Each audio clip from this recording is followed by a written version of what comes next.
green today. I feel like I'm like blending into my backdrop. I am the cave today. So in today's video, I'm going to be telling you guys some very creepy mermaid legends from all around the world. It's crazy because when we think of mermaids, we think of these beautiful beings who are so nice and happy and wonderful. But just like fairies, they also have a very dark side. So we're going to be getting into all of that in just a moment. But before I get started, I just want to announce that we have the cutest new plushie on our website. It is literally half octopus, half unicorn. I've never seen anything like it before. It is so cute. These are limited quantities right now, so if you would like one, I have linked it down below, but I am absolutely in love with it. I just like mixing something mystical and something normal together, and then you just get a wonderful creature, you know what I mean? Anyways, guys, I will link it down below. So I first wanted to start off by telling you guys about the very first mermaid that there ever was. This is the Syrian tale of a Targatus. I hope I'm saying that right. She was a goddess who fell in love with a human shepherd, but her divine strength accidentally took his life. Overcome by grief and guilt, she jumped off a cliff and went into the ocean. Now, apparently gods usually turn into fish when they jump into the ocean, but apparently this goddess was just too beautiful for that fate. The transformation stopped halfway through, and that's when she became the first mermaid. So obviously half fish, half human, but in her case, she was half fish, half goddess. But yeah, that is the tale about how mermaids first came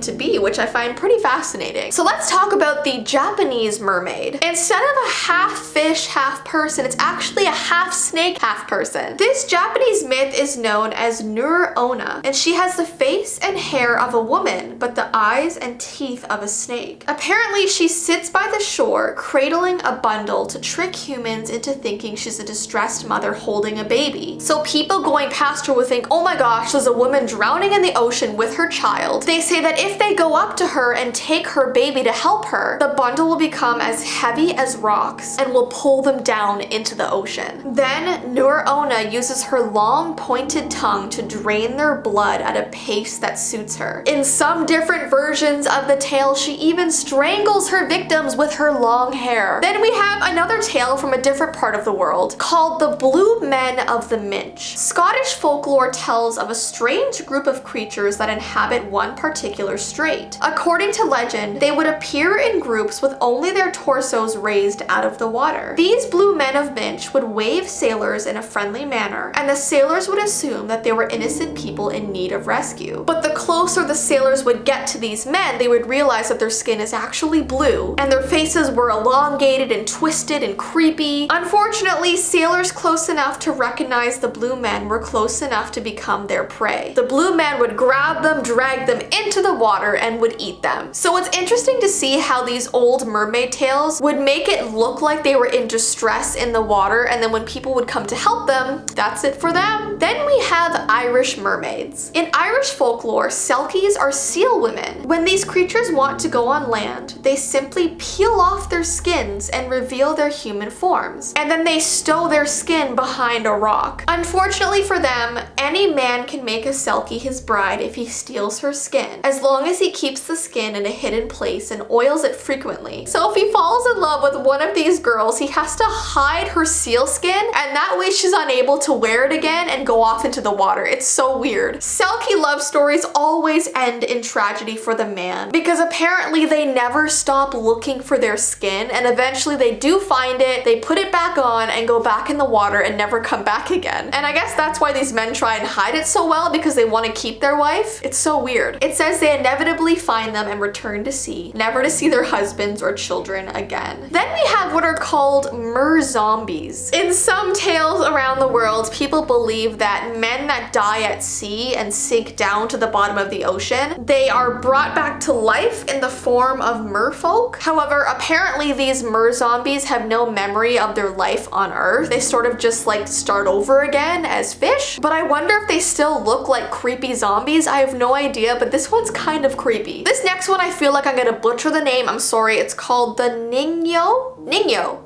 I think that's right. The Ningyo of Japan are totally different kinds of mermaids than you're probably used to. So instead of a traditional half human, half fish, this can actually take various forms. Apparently it has the lower body of a fish with the upper half of a monkey, or they could have the whole body of a fish with the face of a bird, reptile, or human. But it says that no matter what, they usually have these long, razor-sharp teeth coming out of their mouth. But yeah, they're like a mixture of a bunch of animals, which is kind of scary. These creatures are more than just awful to look at. They also supposedly possess incredible powers. Apparently, if someone eats the flesh of one of these creatures, it will grant them eternal life. There's this one story about a girl who consumed the Nino meat by accident after her father left it out. She wound up barely aging but lived for many years, wandering through the world until one day she finally returned to her hometown to pass at the age of 800. So yeah, if you eat them, you live forever. I just saw like a figure pass by my window. I don't know if it was just like the side of my eye or what, because Ty's inside, I'm inside, no one else should be here, but something just passed my window. Anyway,